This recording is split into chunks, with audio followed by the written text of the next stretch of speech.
Yes students, अज आप करना है चैप्टर नंबर 12 जिम्मेवार कौन। जोड़ा चैप्टर नंबर 9 शुरू किया that is not in your syllabus, वो नहीं करना। 12 नंबर चैप्टर जोड़ा है वो करना है जिम्मेवार कौन। जिम्मेवार मतलब कसूरवार कौन। ये जोड़ा तुहाडा पाठ है ये आधारित है नशियां दे उपर कि असल मायने दे विच जिहड़े अज पंजाब दे विच नशे आ रहे आ, या ये कह लो कि इन्ने नौजवान जिहड़े नशियां दा शिकार हो रहे आ उन्हां दे लई कौन जिम्मेवार आ, किहड़े इहो जे कारण आ जिहड़े कि अजकल दे नौजवान पीढ़ी नूं नशियां दे वल धकेल रहे आ। इस पाठ दे विच जिहड़ा आ उन्हां ने ये दस्सिया आ कि जिहड़े पंजाब दे सोहणे नौजवान हट्टे कट्टे जिहड़े जिन्हां नूं कह लो शरीरक पक्षों उन्हां ने कसरतां कर करके अपने शरीर बनाया, अज वो नशियां दी मार हेठां आके तबाह हो रहे आ, बर्बाद हो रहे आ। और उन्होंने ये दस्सिया कि ये पिछे जिहड़ा सब तो वड्डा हत्थ है वो है समगलरां दा। जिहड़ियां समगलिंग एजेंसियां हैगियां आ वो अपना लाभ कमाउण दे लई नौजवान पीढ़ी नूं नशियां दे वल धकेल रहीआं आ, जिस करके जिहड़े नौजवान आ वो इन्हां नशियां दे विच पै के अपनी जिंदगी नूं तबाह कर रहे आ। सो इस चैप्टर दे विच असी जिहड़ा है एक मुंडा जिहड़ा कि दविंदर एक मेहनती माँ दा मेहनती मुंडा सी, वो किवें नशियां विच पिया ते किवें जिहड़ा आ उहदा जीवन बर्बाद होया, उहदे बारे आपां पढ़ांगे। इस लेख कहानी विच लेखक ने दस्सिया है कि नशे पंजाबी दी जवानी नूं खराब कर रहे हैं। इन्हां तो बचण लई सानू मिल के उपराले करने चाहिए हैं। उपराले मतलब यतन करने चाहिए हैं, कोशिशां करनियां चाहिए हैं। सानू उन्हां ताकतां दा विरोध करना चाहिए है जो पंजाब विच नशे खिला रही हैं। सो दो चीज़ों का मेन ये जिक्र किया गया। पहला तो ये कि जिहड़ी अजकल साडी नौजवान पीढ़ी है वो नशियां दे विच बर्बाद हो रही है। सानू जिहड़ियां ताकतां ये नशे खिला रही आ या नौजवानों नूं इस पासे वल धकेल रही आ, उन्हां दा मिल के जिहड़ा मुकाबला करना चाहिए आ, इन्हां ताकतां दा विद्रोह करना चाहिए आ ते इन्हां नशियां नूं खत्म करन दे लई हर संभव यतन जिहड़ा आ वो करना चाहिए है। अज जदों अखबार विच पढ़िया पंजाब दे नौजवान नशियां विच गरकदे जा रहे हैं तो पंजाब दा हरेक 7वां नौजवान नशे कर रहा है। सो तुहानूं पता है कि चैप्टर जिहड़ा आ वो इंटरनल बन के क्वेश्चन आने आ। सो तुहानूं इन्ना पता होना चाहिए आ कि पंजाब दा किन्नवां नौजवान जिहड़ा है वो नशे दा शिकार हो रहा है। सो इहदे विच लेखक जिहड़ा आ वो दसदा पिया आ कि अखबार दे विच रोज़ जिहड़ियां आ वो खबरां छपदियां आ और उन्हें भी जिहड़ी ये खबर अखबार दे विच पढ़ी सी कि जिहड़े पंजाब दे नौजवान है वो नशियां दे विच अपने पर जवानी नूं बर्बाद कर रहे हैं और पंजाब दा हर 7वां नौजवान नशियां दे विच गरक रहा है। तो मैं सोचा विच पै गया, मैं सोचन लगा कि ये पंजाब दी जवानी किधर नूं जा रही है। गुरुआं पीरां देवी देवतियां देश भगतां दी ये धरती का की बनेगा। आपां शुरू तो ही जिहड़ा है ये पढ़ते हैं कि जिहड़ी पंजाब है ना ये गुरुआं पीरां ते देवी देवतियां दी धरती है। क्यों? क्योंकि बहुत सारे देवी देवतियां ने संतां भगतां ने गुरुआं ने इस धरती के उपर जन्म लिया है। शुरू तो ही महान शख्सियतां इस धरती के उपर जन्म लैंदियां रही आ। जिहड़े 10 गुरु साहिबान हो गए, बहुत सारे सूफी फकीर हो गए, साडे जिहड़े देश भगत हो गए, उन्होंने इस धरती के उपर जन्म लिया आ। सो ये धरती जिहड़ी है पंजाब की एक महान धरती आ जिन्हें बहुत सारे नौजवान बहादुरां नूं जन्म दिता है। पर जिथे दे लोग कदी डंड मारते मुगदर चकते बैठकां कढ़ते सी। सो पंजाब के लोग जिहड़े ना शरीरक पक्षों काफ़ी तंदुरुस्त सी। क्यों? क्योंकि शुरू तो इन्होंने अपने शरीर नूं सुडौल बनाया, ताकतवर बनाया सी। ओहो जिद्दां अजकल आपां कहते हैं ना वेट लिफ्टिंग करते आ, पर जिहड़े पुराने साडे पंजाबी लोग सीगे ना वो मुगदर चकते सी, वेट लिफ्टिंग भी कहते आ, उठक बैठक करते सी, डंड बैठकां मारते सी ताकि उन्हां दा शरीर जिहड़ा आ वो तंदुरुस्त रहे। ਜਿਨ੍ਹਾਂ ਦਾ ਖਾਣ ਪੀਣ ਖੁੱਲ੍ਹਾ ਡੁੱਲਾ ਸੀ, ਨਸ਼ਿਆਂ ਦੇ ਵਿੱਚ ਪੈ ਕੇ ਉਹਨਾਂ ਦਾ ਕੀ ਬਣੇਗਾ। ਪਰ ਕਹਿੰਦੇ ਕਿ ਜਿਹੜੀ ਇਹ ਪੰਜਾਬ ਦੀ ਧਰਤੀ ਗੁਰੂਆਂ ਪੀਰਾਂ ਦੀ ਧਰਤੀ ਸੀ, ਜਿੱਥੋਂ ਦੇ ਲੋਕ ਮੁਗਦਰ ਚੱਕਦੇ ਸੀ, ਡੰਡ ਬੈਠਕਾਂ ਕੱਢਦੇ ਸੀ, ਖਾਣਾ ਪੀਣਾ ਵੀ ਉਹਨਾਂ ਦਾ ਚੰਗਾ ਸੀ, ਮਤਲਬ ਕਿ ਚੰਗੀ ਸਿਹਤ ਦੇ ਮਾਲਕ ਸੀ। ਪਰ ਹੁਣ ਜਿਹੜਾ ਆ ਲੇਖਕ ਇਹ ਸੋਚਦਾ ਹੈ ਕਿ ਇਹਨਾਂ ਲੋਕਾਂ ਦਾ ਨਸ਼ਿਆਂ ਦੇ ਵਿੱਚ ਪੈ ਕੇ ਕੀ ਬਣੇਗਾ, ਕਿੱਥੇ ਇਹਨਾਂ ਦਾ ਭਵਿੱਖ ਜਿਹੜਾ ਆ ਉਹ ਜਾਏਗਾ। ਮੈਂ ਅਸਲ ਵਿੱਚ ਨਸ਼ਿਆਂ ਦੀ ਇਸ ਬਿਮਾਰੀ ਨੂੰ ਪੱਛਮ ਦੀ ਦੇਣ ਕਹਾਂਗਾ। ਪੱਛਮ ਮਤਲਬ ਹੁਣ ਤਾਂ ਜਿਹੜਾ ਆ ਇਹਨੂੰ ਇੱਕ ਤਰ੍ਹਾਂ ਦਾ ਕਹਿ ਲਓ ਕਿ ਵੈਸਟਰਨਾਈਜੇਸ਼ਨ ਮੰਨਿਆ ਜਾਂਦਾ ਹੈ। ਪੱਛਮੀ ਸੱਭਿਅਤਾ, ਜਿੱਦਾਂ ਕਹਿ ਲਓ ਨਾ ਕਿ ਲੋਕੀ ਬਾਹਰਲੇ ਸੱਭਿਆਚਾਰ ਦੀ ਰੀਸ ਕਰਦੇ ਪਏ ਆ, ਜਿੱਦਾਂ ਦੇ ਉਹ ਕੱਪੜੇ ਪਾਉਂਦੇ ਉੱਦਾਂ ਦੇ ਕੱਪੜੇ ਪਾਉਣ ਲੱਗ ਗਏ, ਜਿੱਦਾਂ ਦਾ ਪੱਛਮੀ ਸੱਭਿਅਤਾ ਦਾ ਖਾਣਾ ਪੀਣਾ ਸੀ ਉੱਦਾਂ ਦਾ ਖਾਣਾ ਪੀਣਾ ਹੋ ਗਿਆ। ਸੋ ਇਹ ਨਸ਼ੇ ਵੀ ਜਿਹੜੇ ਆ ਉਹ ਪੱਛਮੀ ਸੱਭਿਅਤਾ ਦੀ ਹੀ ਦੇਣ ਕਵਾਂਗੇ। ਪੱਛਮੀ ਲੋਕ ਆਪ ਤਾਂ ਨਸ਼ਿਆਂ ਤੋਂ ਦੂਰ ਹੁੰਦੇ ਜਾ ਰਹੇ ਹਨ ਅਤੇ ਮੇਰੇ ਇਸ ਮੁਲਕ ਨੂੰ ਇਸ ਬਿਮਾਰੀ ਦੀ ਜਕੜਨ ਵਿੱਚ ਫਸਾ ਰਿਹਾ। ਸੋ ਜਿਹੜੇ ਪੱਛਮੀ ਸੱਭਿਅਤਾ ਦੇ ਲੋਕ ਹੈ ਨਾ, ਉਹ ਆਪ ਤਾਂ ਹੌਲੀ ਹੌਲੀ ਨਸ਼ਿਆਂ ਤੋਂ ਦੂਰ ਹੋ ਰਹੇ ਆ। ਪਹਿਲਾਂ ਕੀ ਹੁੰਦਾ ਸੀ ਕਿ ਜਿਹੜੇ ਅੰਗਰੇਜ਼ ਸੀਗੇ ਨਾ, ਉਹਨਾਂ ਲਈ ਨਸ਼ੇ ਕਰਨਾ, ਪੱਬਾਂ ਦੇ ਵਿੱਚ ਜਾਣਾ, ਇੱਦਾਂ ਉਹਨਾਂ ਦੀ ਜ਼ਿੰਦਗੀ ਜਿਹੜੀ ਸੀਗੀ ਨਾ, ਇਹ ਆਮ ਜਿਹੀ ਗੱਲ ਸੀ। ਪਰ ਕਹਿੰਦੇ ਕਿ ਹੁਣ ਇਹ ਜਿਹੜੇ ਲੋਕ ਹੈ ਨਾ, ਉਹ ਆਪ ਤਾਂ ਇਸ ਚੀਜ਼ ਦੇ ਵਿੱਚੋਂ, ਨਸ਼ਿਆਂ ਵਿੱਚੋਂ ਬਾਹਰ ਨਿਕਲਦੇ ਜਾ ਰਹੇ ਆ, ਪਰ ਸਾਡੇ ਲੋਕ ਜਿਹੜੇ ਨਾ ਇਸ ਚੀਜ਼ ਦੀ ਭੇਡ ਚਾਲ ਦੇ ਵਿੱਚ ਫਸਦੇ ਜਾ ਰਹੇ ਆ, ਔਰ ਸਾਨੂੰ ਇਹ ਜਿਹੜੇ ਲੋਕ ਆ ਇਹ ਨਸ਼ਿਆਂ ਦੀ ਬਿਮਾਰੀ ਦੇ ਵਿੱਚ ਫਸਾ ਰਹੇ ਆ। ਫਿਰ ਮੈਂ ਸੋਚਦਾ ਹਾਂ ਕਿ ਕਿਸੇ ਨੂੰ ਦੋਸ਼ ਕਿਉਂ ਦੇਵਾਂ ਜਦੋਂ ਆਪਣਾ ਹੀ ਭਾਂਡਾ ਮਾੜਾ ਨਿਕਲੇ। ਆਪਣਾ ਹੀ ਭਾਂਡਾ ਮਤਲਬ ਆਪਣੇ ਹੀ ਲੋਕ ਜਿਹੜੇ ਆ ਉਹ ਖਰਾਬ ਨਿਕਲਣ। ਜਦੋਂ ਕਹਿੰਦੇ ਨਾ ਕਿ ਆਪਣਾ ਹੀ ਬੱਚਾ ਮਾੜਾ ਤੇ ਕਿਸੇ ਨੂੰ ਕੀ ਕਸੂਰ ਦੇਣਾ। ਸੋ ਕਹਿੰਦੇ ਕਿ ਜਦੋਂ ਸਾਡੇ ਆਪਣੇ ਹੀ ਲੋਕ ਜਿਹੜੇ ਆ ਉਹ ਮਾੜੇ ਆ, ਉਹ ਖੁਦ ਜਿਹੜੇ ਆ ਇਹਨਾਂ ਨਸ਼ਿਆਂ ਦੇ ਵਿੱਚ ਪੈ ਕੇ ਆਪਣੇ ਜੀਵਨ ਨੂੰ ਬਰਬਾਦ ਕਰ ਰਹੇ ਆ, ਤਾਂ ਅਸੀਂ ਕਿਸੇ ਨੂੰ ਦੋਸ਼ ਕਿਉਂ ਦਈਏ, ਕਿਉਂ ਕਿਸੇ ਦਾ ਕਸੂਰ ਕੱਢੀਏ। ਅੱਜ ਸਾਡੇ ਸਕੂਲ ਕਾਲਜ ਨਸ਼ਿਆਂ ਲਈ ਸਭ ਤੋਂ ਵੱਧ ਜ਼ਿੰਮੇਵਾਰ ਆ। ਹੁਣ ਇੰਨਾ ਸਾਨੂੰ ਪਤਾ ਆ ਕਿ ਨੌਜਵਾਨ ਪੀੜ੍ਹੀ ਜਿਹੜੀ ਹੈ ਨਾ, ਉਹ ਮੈਕਸੀਮਮ ਸਕੂਲਾਂ ਕਾਲਜਾਂ ਦੇ ਵਿੱਚ ਜਾਂਦੀ ਆ, ਔਰ ਸਕੂਲਾਂ ਕਾਲਜਾਂ ਦੇ ਵਿੱਚ ਸਭ ਤੋਂ ਜ਼ਿਆਦਾ ਇੱਕ ਦੂਜੇ ਦੀ ਦੇਖਾ ਦੇਖੀ ਜਿਹੜੇ ਨਾ ਬੱਚੇ ਕੰਮ ਕਰਦੇ ਆ।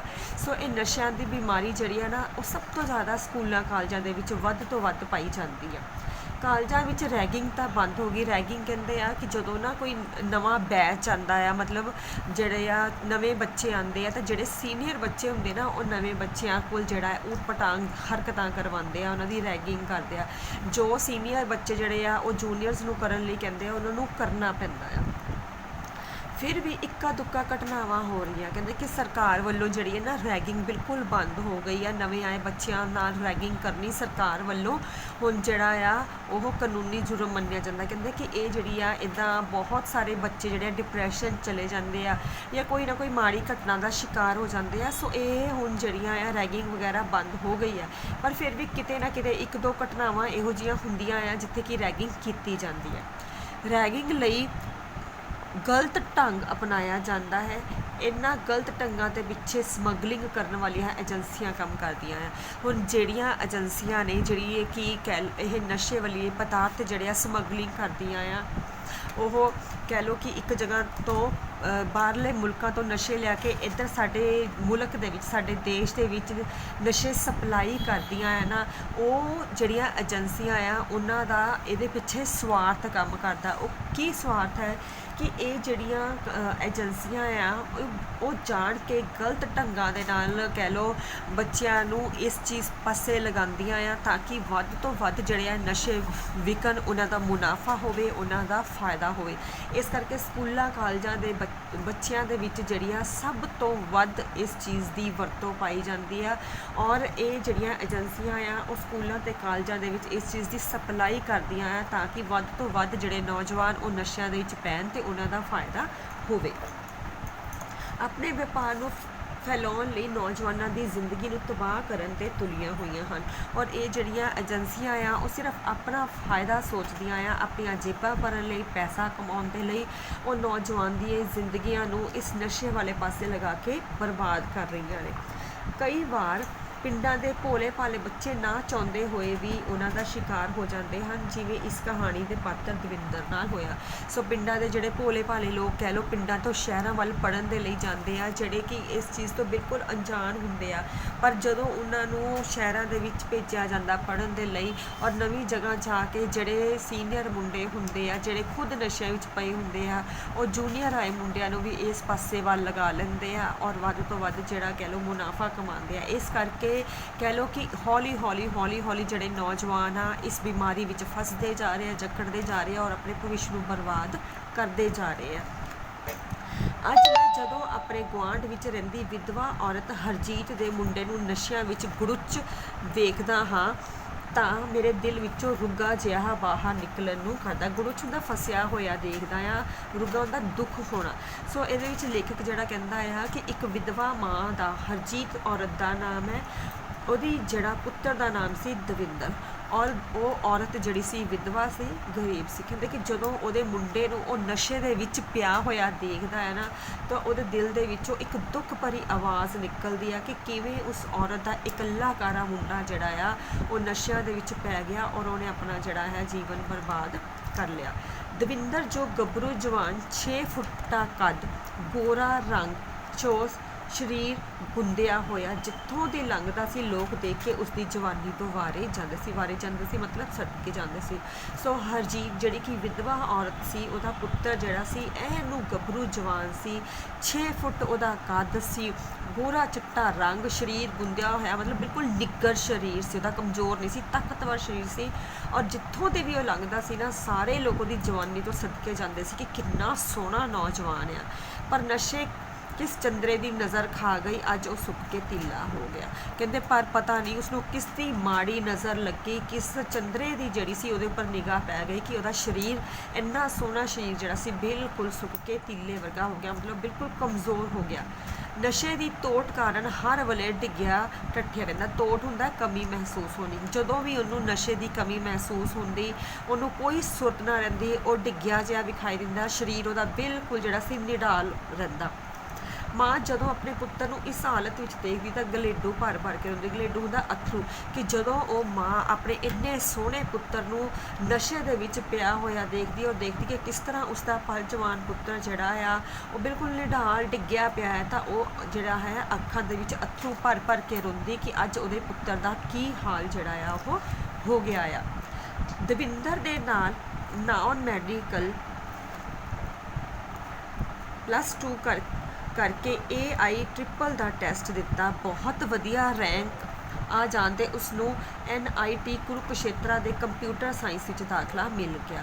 ਸੋ ਜਿਹੜਾ ਦਵਿੰਦਰ ਸੀ ਹੁਸ਼ਿਆਰ ਸੀ, ਮਿਹਨਤੀ ਸੀ, ਉਹਨੇ ਜਿਹੜਾ ਸੀ +2 ਮਤਲਬ 12ਵੀਂ ਕਲਾਸ ਕਰਨ ਤੋਂ ਬਾਅਦ ITRIPL ਜਿਹੜਾ ਆ ਉਹ ਇੰਜੀਨੀਅਰਿੰਗ ਦਾ ਟੈਸਟ ਹੁੰਦਾ ਆ, ਜਿਹੜਾ ਕਿ ਦੇਣਾ ਪੈਂਦਾ ਆ। IEEE ਦਾ ਟੈਸਟ ਦਿੱਤਾ, ਉਹਦੇ ਵਿੱਚ ਉਹਦਾ ਬਹੁਤ ਵਧੀਆ ਨੰਬਰ ਆਏ, ਔਰ ਉਹਨੂੰ ਕੁਰੂਕਸ਼ੇਤਰਾ ਜਿਹੜਾ ਸੀ ਯੂਨੀਵਰਸਿਟੀ ਦੇ ਵਿੱਚ ਕੰਪਿਊਟਰ ਸਾਇੰਸ ਦੇ ਵਿੱਚ ਦਾਖਲਾ ਵੀ ਮਿਲ ਗਿਆ ਸੀ। ਉਸ ਦਿਨ ਮਾਂ ਤੇ ਪੁੱਤਰ ਦੋਵੇਂ ਬੜੇ ਖੁਸ਼ ਸਨ ਜਿੱਦਣ ਦਵਿੰਦਰ ਕਾਲਜ ਦੇ ਹੋਸਟਲ ਵਿੱਚ ਰਹਿ ਕੇ ਪੜ੍ਹਾਈ ਕਰਨ ਦੇ ਲਈ ਜਾ ਰਿਹਾ ਸੀ। ਦਵਿੰਦਰ ਨੇ ਘਰੋਂ ਨਿਕਲਣ ਲੱਗੇ ਮਾਂ ਨਾਲ ਵਾਅਦਾ ਕਰਦਿਆਂ ਕਿਹਾ ਸੀ। ਸੋ ਇਹ ਤੁਹਾਨੂੰ ਜਿਹੜਾ ਆ ਅੰਡਰਲਾਈਨ ਕਰ ਸਕਦੇ ਲਾਈਨਾਂ ਕਿ ਦਵਿੰਦਰ ਨੇ ਜਾਣ ਲੱਗੇ ਜਦੋਂ ਹੋਸਟਲ ਦੇ ਵਿੱਚ ਆਪਣਾ ਕੰਪਿਊਟਰ ਸਾਇੰਸ ਕਰਨ ਦੇ ਲਈ ਜਾ ਰਿਹਾ ਸੀ, ਹੋਸਟਲ ਦੇ ਵਿੱਚ ਰਹਿਣ ਦੇ ਲਈ ਜਾ ਰਿਹਾ ਸੀ, ਤਾਂ ਆਪਣੀ ਮਾਂ ਦੇ ਨਾਲ ਕੀ ਵਾਅਦਾ ਕਰਕੇ ਗਿਆ ਸੀ, ਕੀ ਵਚਨ ਦੇ ਕੇ ਗਿਆ ਸੀ।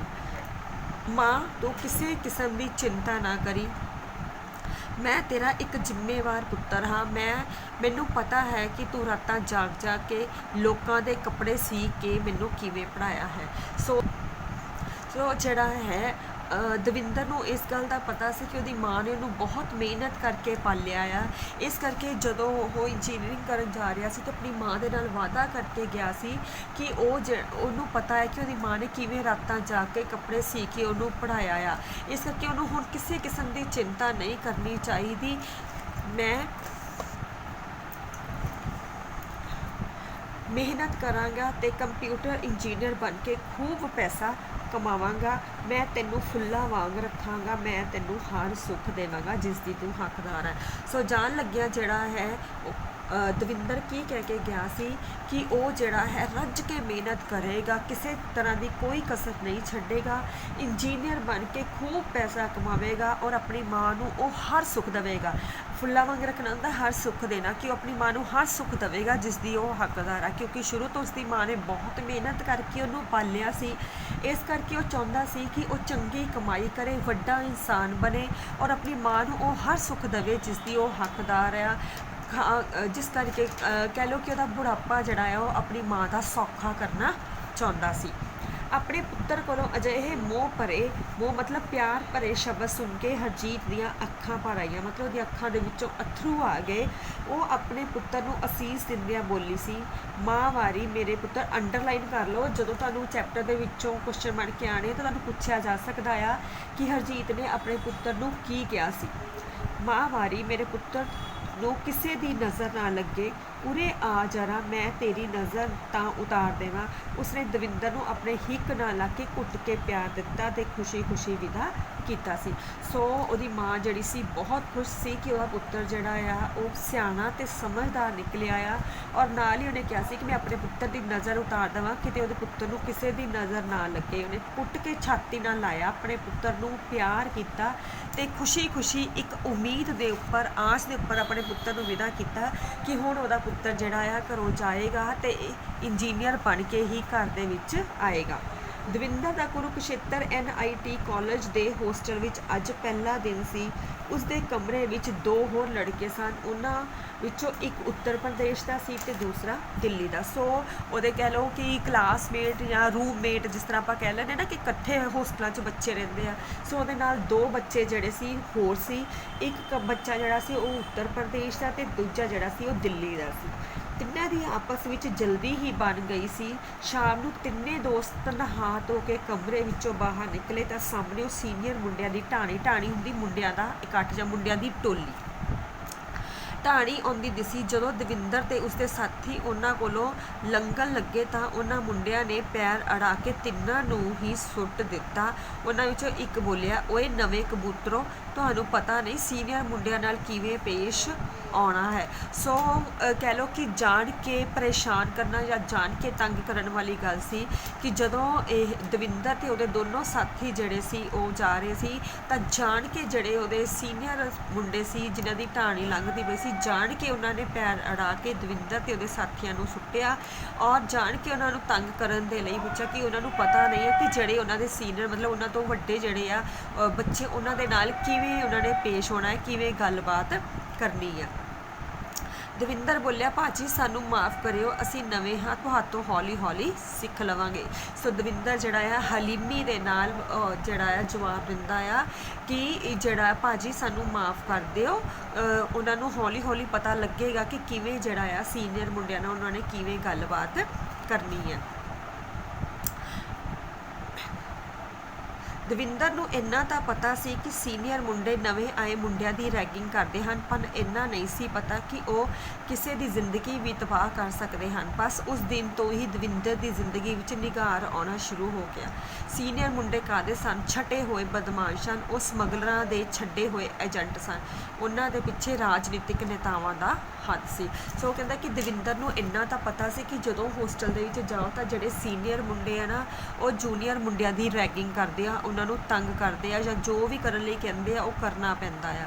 ਪਰ ਉਹਨੂੰ ਇੰਨੀ ਚੀਜ਼ ਦਾ ਨਹੀਂ ਸੀ ਪਤਾ ਕਿ ਜਿਹੜੇ ਸੀਨੀਅਰ ਮੁੰਡੇ ਆ ਉਹ ਇਸ ਹੱਦ ਤੱਕ ਡਿੱਗ ਸਕਦੇ ਆ ਕਿ ਉਹ ਕਿਸੇ ਦੀ ਜ਼ਿੰਦਗੀ ਤੱਕ ਵੀ ਤਬਾਹ ਕਰ ਸਕਦੇ ਆ। ਸੋ ਇਹ ਜਿਹੜੇ ਅਸਲ ਮਾਇਨੇ 'ਚ ਸੀਨੀਅਰ ਮੁੰਡੇ ਨਹੀਂ ਸੀ, ਇੱਕ ਤਰ੍ਹਾਂ ਦੇ ਬਦਮਾਸ਼ ਹੀ ਸੀ, ਗੁੰਡੇ ਹੀ ਸੀ, ਜਿਹੜੇ ਸਮਗਲਰ ਜਿਨ੍ਹਾਂ ਦਾ ਮੁੱਖ ਕੰਮ ਸਿਰਫ ਆਪਣਾ ਪੈਸਾ ਕਮਾਉਣਾ, ਲਾਭ ਕਮਾਉਣਾ ਹੁੰਦਾ ਹੈ ਨਾ।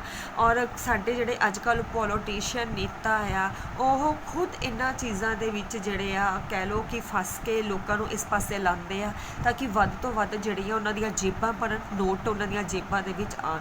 ਸੋ ਇਹ ਜਿਹੜੇ ਸਮਗਲਰ ਆ ਉਹ ਕੀ ਕਰਦੇ ਆ, ਸਕੂਲਾਂ ਕਾਲਜਾਂ ਦੇ ਵਿੱਚ ਆਪਣੇ ਵੱਲੋਂ ਏਜੰਟ ਛੱਡ ਦਿੰਦੇ ਆ। ਇਹਨਾਂ ਏਜੰਟਾਂ ਦਾ ਮੁੱਖ ਮਕਸਦ ਕੀ ਹੁੰਦਾ ਆ, ਉਹਨਾਂ ਦੁਆਰਾ ਭੇਜੀ ਗਈ ਜਿਹੜੀ ਨਸ਼ੀਲੀਆਂ ਚੀਜ਼ਾਂ ਆ ਉਹਨਾਂ ਦੀ ਸਪਲਾਈ ਕਰਨਾ, ਉਹਨਾਂ ਨੂੰ ਵੇਚਣਾ, ਪੈਸਾ ਕਮਾਉਣਾ ਤੇ ਆਪਣੇ ਜਿਹੜੇ ਆ ਸਮਗਲਰ ਉਹਨਾਂ ਤੱਕ ਪਹੁੰਚਾਉਣਾ। ਸੋ ਇਹ ਕਹਿੰਦੇ ਮੁੰਡੇ ਇੱਕ ਤਰ੍ਹਾਂ ਦੇ ਜਿਹੜੇ ਆ ਸਮਗਲਰਾਂ ਦੇ ਛੱਡੇ ਹੋਏ ਏਜੰਟ ਹੀ ਸਨ, ਜਿਨ੍ਹਾਂ ਦਾ ਮੁੱਖ ਮਕਸਦ ਵੱਧ ਤੋਂ ਵੱਧ ਬੱਚਿਆਂ ਨੂੰ ਨਸ਼ਿਆਂ ਵੱਲ ਲਗਾਉਣਾ ਤਾਂ ਔਰ ਉਹਨਾਂ ਦੇ ਆਉਣ ਵਾਲੇ ਭਵਿੱਖ ਨੂੰ ਬਰਬਾਦ ਕਰਨਾ ਸੀ। ਓਏ ਨਵੇਂ ਕਬੂਤਰਾ, ਤੂੰ ਬਹੁਤ ਜ਼ਿਆਦਾ ਬੋਲਦਾ। ਉਹਨਾਂ ਵਿੱਚੋਂ ਇੱਕ ਜਣਾ ਦਵਿੰਦਰ ਦੇ ਮੋਢੇ 'ਤੇ ਹੱਥ ਰੱਖਦਿਆਂ ਬੋਲਿਆ, ਮੈਂ ਤਾਂ ਭਾਜੀ ਕੁਝ ਨਹੀਂ ਕਿਹਾ, ਮੈਂ ਤਾਂ ਕਿਹਾ ਹੈ ਕਿ ਅਸੀਂ ਹੌਲੀ ਹੌਲੀ ਤੁਹਾਤੋਂ ਸਭ ਕੁਝ ਸਿੱਖ ਜਾਵਾਂਗੇ। ਦਵਿੰਦਰ ਉਹਨਾਂ ਨੂੰ ਮਾਨ ਦਿੰਦਿਆਂ ਫਿਰ ਬੋਲਿਆ, ਅਸੀਂ ਤਾਂ ਬਈ ਤੈਨੂੰ ਅੱਜ ਹੀ ਸਭ ਕੁਝ ਸਿਖਾਉਣਾ ਹੈ। ਉਸਨੇ ਜੇਬ ਵਿੱਚੋਂ ਇੱਕ ਪੂੜੀ ਜਿਹੀ ਕੱਢ ਕੇ ਫੜਾਉਂਦਿਆਂ ਕਿਹਾ, ਇਸ ਨੂੰ ਝਟਪਟ ਅੰਦਰ ਸੁੱਟ ਤੇ ਇੱਥੋਂ ਚੱਲਦਾ ਬਾਹਰ। ਸੋ ਉਹ ਜਿਹੜੇ ਲੜਕੇ ਸੀ ਉਹ ਕੀ ਸੀ, ਉਹਨਾਂ ਦੇ ਹੱਥ ਦੇ ਵਿੱਚ ਨਸ਼ੇ ਦੀ ਪੂੜੀ ਸੀ ਜਿਹੜੀ ਕਿ ਉਹ ਜਾਣ ਕੇ ਦਵਿੰਦਰ ਨੂੰ ਖਵਾਉਣਾ ਚਾਹੁੰਦੇ ਸੀ। ਬੇਸ਼ੱਕ ਦਵਿੰਦਰ ਜਿਹੜਾ ਆ ਇਸ ਚੀਜ਼ ਵਿੱਚ ਨਹੀਂ ਪੈਣਾ ਚਾਹੁੰਦੇ ਸੀ, ਪਰ ਉਹ ਕੀ ਚਾਹੁੰਦੇ ਸੀ ਕਿ ਜਿਹੜੀ ਉਹਨਾਂ ਦੀ ਜੇਬ ਦੇ ਵਿੱਚ ਨਸ਼ੇ ਦੀ ਪੂੜੀ ਹੈ ਉਹ ਕਿਸੇ ਨਾ ਕਿਸੇ ਤਰ੍ਹਾਂ ਦਵਿੰਦਰ ਦੇ ਮੂੰਹ ਦੇ ਵਿੱਚ ਪਾਈ ਜਾਵੇ। ਇਹ ਕੀ ਆ ਭਾਜੀ, ਦਵਿੰਦਰ ਬੋਲਿਆ। ਓਏ ਜ਼ਿਆਦਾ ਸਵਾਲ ਜਵਾਬ ਨਾ ਕਰ ਤੇ ਇਸ ਨੂੰ ਅੰਦਰ ਸੁੱਟਣ ਦੀ ਕਰ। ਤੈਨੂੰ ਕੋਈ ਮੈਂ ਜ਼ਹਿਰ ਨਹੀਂ ਦੇ ਰਿਹਾ ਜਿਸ ਨਾਲ ਤੂੰ ਮਰ ਜਾਵੇਂਗਾ। ਉਹੀ ਬੋਲਿਆ, ਫਿਰ ਵੀ ਮੈਨੂੰ ਦੱਸੋ ਇਹ ਕੀ ਹੈ। ਮੈਂ ਉਨੀ ਦੇਰ ਕੁਝ ਨਹੀਂ ਖਾਣਾ ਜਿੰਨੀ ਦੇਰ ਤੁਸੀਂ ਇਸ ਪੂੜੀ ਨੂੰ ਖੋਲ੍ਹ ਕੇ ਨਹੀਂ ਵਿਖਾਉਂਦੇ। ਦਵਿੰਦਰ ਥੋੜ੍ਹਾ ਔਖਾ ਹੁੰਦਾ ਬੋਲਿਆ, ਵੀ ਉਹ ਵੀ ਥੋੜ੍ਹਾ ਜਿਹੜਾ ਸੀ ਔਖਾ ਹੋ ਗਿਆ, ਗੁੱਸੇ ਦੇ ਵਿੱਚ ਆ ਗਿਆ ਕਿ ਕਿਸ ਤਰ੍ਹਾਂ ਜ਼ਬਰਦਸਤੀ ਜਿਹੜੇ ਲੜਕੇ ਆ ਉਹਦੇ ਮੂੰਹ ਦੇ ਵਿੱਚ ਪੂੜੀ ਪਾ ਰਿਹਾ। ਉਹ ਕਹਿੰਦਾ ਸੀ ਕਿ ਪਹਿਲਾਂ ਉਹਨੂੰ ਖੋਲ੍ਹ ਕੇ ਦਿਖਾਓ। ਉਹ ਦੇਖਣਾ ਚਾਹੁੰਦਾ ਆ ਕਿ ਉਹਦੇ ਵਿੱਚ ਕੀ ਆ, ਐਵੇਂ ਬੇਮਤਲਬ ਉਹਦੀ ਜਿਹੜੀ ਆ ਮੂੰਹ ਦੇ ਵਿੱਚ ਕੀ ਪਾਇਆ ਜਾ ਰਿਹਾ ਆ। ਓਏ ਇਹਨੇ ਇੱਦਾਂ ਨਹੀਂ ਮੰਨਣਾ, ਇਹ ਲੱਤਾਂ ਦੇ ਭੂਤ ਬਾਤਾਂ ਨਾਲ ਨਹੀਂ ਮੰਨਦੇ, ਇਹਨੂੰ ਢਾਹ ਕੇ ਇਹਦੇ ਮੂੰਹ ਵਿੱਚ ਪਾ। ਉਹਨਾਂ ਵਿੱਚੋਂ ਇੱਕ ਹੋਰ ਮੁੰਡਾ ਬੋਲਿਆ। ਸੋ ਉਹ ਜਿਹੜੇ ਸੀ ਉਹ ਕਹਿ ਲਓ ਕਿ ਆਪਣੀ ਜ਼ਿੱਦ 'ਤੇ ਅੜੇ ਹੋਏ ਸੀ। ਉਹਨਾਂ ਦਾ ਮੁੱਖ ਮਕਸਦ ਦਵਿੰਦਰ ਦੇ ਮੂੰਹ ਵਿੱਚ ਨਸ਼ੇ ਦੀ ਪੂੜੀ ਪਾਉਣਾ ਸੀ। ਉਹਨੇ ਕੀ ਕਿਹਾ ਕਿ ਇਹ ਜਿਹੜਾ ਹੈ ਲੱਤਾਂ ਦੇ ਭੂਤ, ਮਤਲਬ ਜਿਹੜੇ ਛਿੱਤਰਾਂ ਦੇ ਗਾਹਕ ਹੁੰਦੇ ਆ ਨਾ, ਉਹ ਪਿਆਰ ਦੀ ਭਾਸ਼ਾ ਨਹੀਂ ਸਮਝਦੇ। ਉਹਨਾਂ ਨੂੰ ਜਿਹੜਾ ਛਿੱਤਰਾਂ ਦੇ ਨਾਲ ਹੀ ਸਮਝਾਇਆ ਜਾ ਸਕਦਾ ਹੈ। ਸੋ ਉਹਨਾਂ ਵਿੱਚੋਂ ਇੱਕ ਮੁੰਡਾ ਕੀ ਬੋਲਿਆ ਕਿ ਇਹਦੇ ਨਾਲ ਜਿਹੜੀ ਆ ਪਿਆਰ ਦੇ ਨਾਲ ਗੱਲਬਾਤ ਕਰਨ ਦੀ ਕੋਈ ਲੋੜ ਨਹੀਂ, ਇਹਨੂੰ ਢਾਹ ਕੇ ਤੇ ਇਹਦੇ ਮੂੰਹ ਵਿੱਚ ਜ਼ਬਰਦਸਤੀ ਨਸ਼ੇ ਦੀ ਪੂੜੀ ਪਾਈ ਜਾਵੇ। ਉਸ ਮੁੰਡੇ ਨੇ ਦਵਿੰਦਰ ਨੂੰ ਫੜਿਆ ਤੇ ਉਹਦੇ ਮੂੰਹ ਵਿੱਚ ਉਹ ਨਸ਼ੇ ਦੀ ਪੂੜੀ ਪਾਉਣ ਲੱਗਾ। ਦਵਿੰਦਰ ਜਾਣੂ ਤਕੜਾ ਸੀ, ਉਸਨੇ ਉਸ ਮੁੰਡੇ ਨੂੰ ਧੱਕਾ ਦੇ ਕੇ ਪਰੇ ਮਾਰਿਆ ਤੇ ਦੂਸਰੇ ਦੋਹਾਂ ਨਾਲ ਵੀ ਗੁੱਥਮ ਗੁੱਥਾ ਦਾ ਲੜਨਾ ਗੁੱਥਮ ਗੁੱਥਾ ਹੋਣ ਲੱਗਾ। ਜਦੋਂ ਲੜਾਈ ਹੋਣ ਲੱਗੀ ਤਾਂ ਦਵਿੰਦਰ ਦੇ ਨਾਲ ਵਾਲੇ ਸਾਥੀ ਦੌੜ ਗਏ। ਉਹ ਇਕੱਲਾ ਉਹਨਾਂ 7-8 ਦੇ ਕਾਬੂ ਆ ਗਿਆ। ਆਖਿਰ ਉਹ ਆਪਣੇ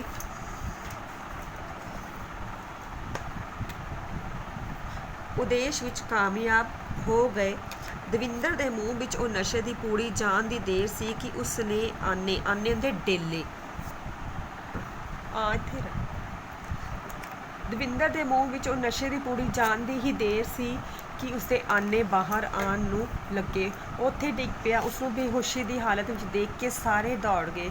ਹੋਸਟਲ ਦੇ ਸੇਵਾਦਾਰ ਨੇ ਦਵਿੰਦਰ ਨੂੰ ਚੁੱਕ ਕੇ ਉਸਦੇ ਕਮਰੇ ਵਿੱਚ ਪਹੁੰਚਾਇਆ। ਸੋ ਹੋਇਆ ਕਿ ਅਖੀਰ ਦਵਿੰਦਰ ਦੇ ਮੂੰਹ ਵਿੱਚ ਜ਼ਬਰਦਸਤੀ ਨਸ਼ੇ ਦੀ ਪੂੜੀ ਪਾਈ ਗਈ। ਉਹਦੇ ਜਿਹੜੇ ਸਾਥੀ ਸੀ ਉਹ ਵੀ ਡਰ ਕੇ ਦੋਨੋਂ ਦੌੜ ਗਏ ਔਰ ਦਵਿੰਦਰ ਜਿਹੜਾ ਸੀ ਉਹ ਇਕੱਲਾ ਹੀ ਸੀਨੀਅਰ ਮੁੰਡਿਆਂ ਦੇ ਹੱਥ ਵਿੱਚ ਚੜ ਗਿਆ ਔਰ ਉਹਦੇ ਮੂੰਹ ਵਿੱਚ ਜ਼ਬਰਦਸਤੀ ਜਿਹੜੀ ਸੀ ਨਸ਼ੇ ਦੀ ਪੂੜੀ ਪਾ ਦਿੱਤੀ ਗਈ।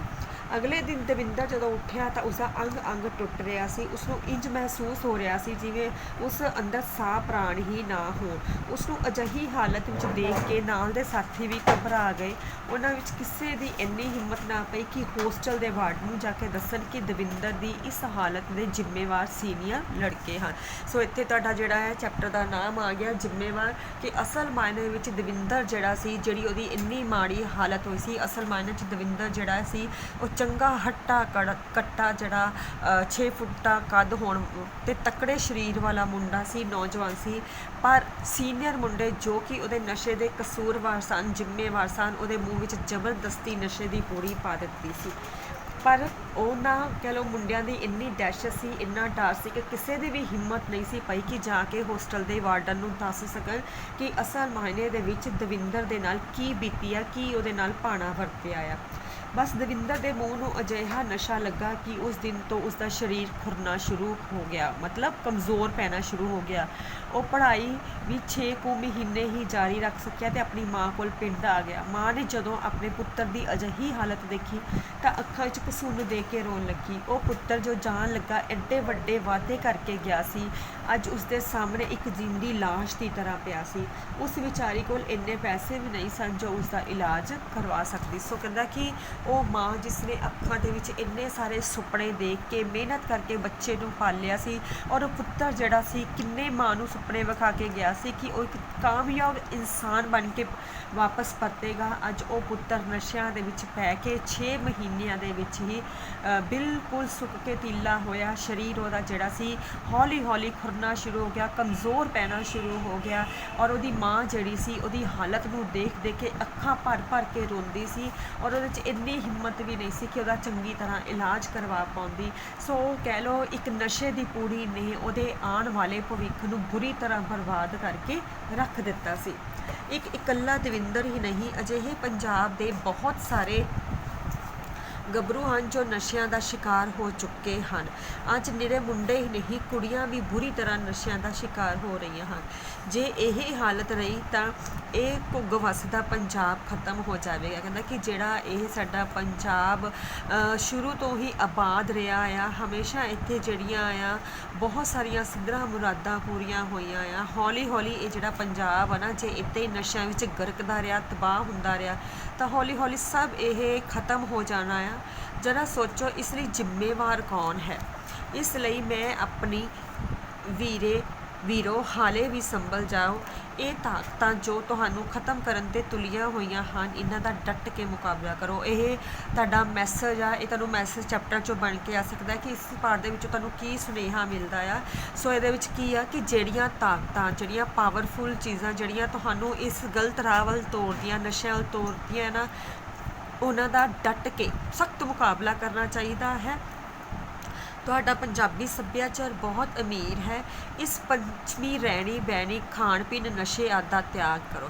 ਕਿ ਜਿਹੜੀ ਵੈਸਟਰਨਾਈਜੇਸ਼ਨ ਅੱਜ ਕੱਲ੍ਹ ਆਈ ਜਾ ਰਹੀ ਹੈ ਨਾ, ਕਿ ਲੋਕੀ ਜਿਹੜਾ ਆ ਅੰਗਰੇਜ਼ਾਂ ਵਾਂਗੂ ਖਾਣਾ ਪੀਣਾ, ਬੈਠਣਾ ਉੱਠਣਾ ਪਾਣਾ ਸਿੱਖੀ ਜਾ ਰਹੇ ਆ, ਉਸ ਚੀਜ਼ ਦਾ ਤਿਆਗ ਕਰ ਦੇਣਾ ਚਾਹੀਦਾ ਹੈ। ਕਿਉਂਕਿ ਇਹ ਚੀਜ਼ਾਂ ਜਿਹੜੀਆਂ ਆ ਨਾ ਸਾਡੇ ਆਉਣ ਵਾਲੇ ਭਵਿੱਖ ਨੂੰ ਬੁਰੀ ਤਰ੍ਹਾਂ ਬਰਬਾਦ ਕਰ ਰਹੀਆਂ ਨੇ। ਇਸ ਨੂੰ ਬਿਲਕੁਲ ਜਿਹੜਾ ਤਿਆਗ ਦੇਣਾ ਚਾਹੀਦਾ, ਛੱਡ ਦੇਣਾ ਚਾਹੀਦਾ ਹੈ।